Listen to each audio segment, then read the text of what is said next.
दोस्तों, आज हम बात करने जा रहे हैं काराकाट लोकसभा क्षेत्र के बारे में। एक बहुत बड़ी वहाँ उलटफेर हो गया। जी हाँ, काराकाट को लेकर एनडीए निश्चिंत था कि यहाँ से उपेंद्र कुशवाहा जीत जाएंगे और उपेंद्र कुशवाहा जगह-जगह जाकर तैयारियां भी कर रहे थे और अलग-अलग जगह अपने कैंडिडेट एनडीए के साथियों के लिए प्रचार भी कर रहे थे। लेकिन उन्हें एक बहुत बड़ा झटका आज लगा है जब पवन सिंह ने वहां से चुनाव लड़ने का ऐलान कर दिया। अपने फेसबुक पेज पर उन्होंने एक बहुत बड़ा मैसेज में लिखा कि वे काराकट से चुनाव लड़ेंगे। हालांकि उन्होंने ये नहीं बताया कि वो निर्दलीय लड़ेंगे। हो सकता है वो किसी पार्टी से भी लड़ जाएं और चर्चा ये है कि वो हो सकता है हाथी पर सवार हो जाए।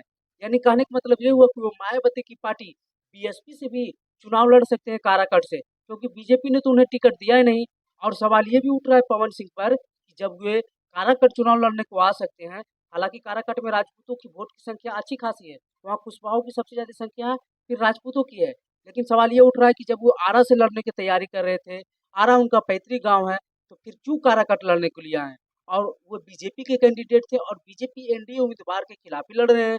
उन्हें बीजेपी ने पहली लिस्ट में, सॉरी दूसरी लिस्ट में उन्हें आसनसोल से उम्मीदवार भी बनाया था, लेकिन उनके जो गाने थे बंगाल के लड़कियों के खिलाफ, इसके चलते उन्हें ट्रोल किया गया और उसके बाद उन्होंने अपना नॉमिनेशन मतलब वापस करवाया।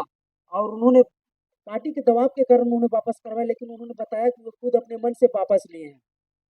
लेकिन जब वे काराकट में लड़ने जा रहे हैं तो उपेंद्र कुशवाहा को कितना नफा और कितना नुकसान या लाभ होने वाला है, इस पर आज हम चर्चा करने वाले हैं। तो चलिए इस सब बात को शुरू करते हैं।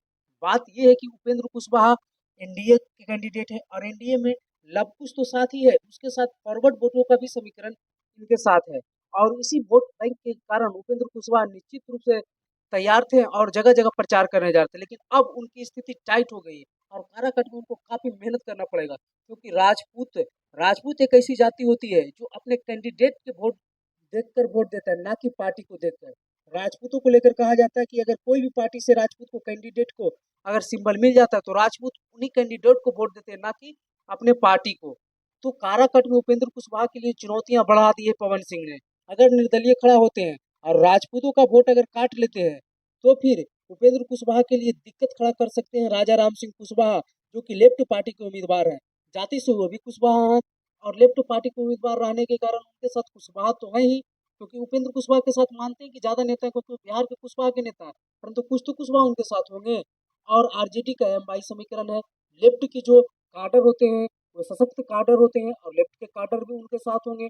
और अगर पवन सिंह उपेंद्र कुशवाहा को वोट काट लेते हैं तो फिर उपेंद्र कुशवाहा के लिए स्थिति काफी खराब हो जाएगी और फिर उपेंद्र कुशवाहा को यहाँ से चुनाव में काफी दिक्कतों का सामना करना पड़ेगा और हो सकता है हार का भी सामना करना पड़ जाए।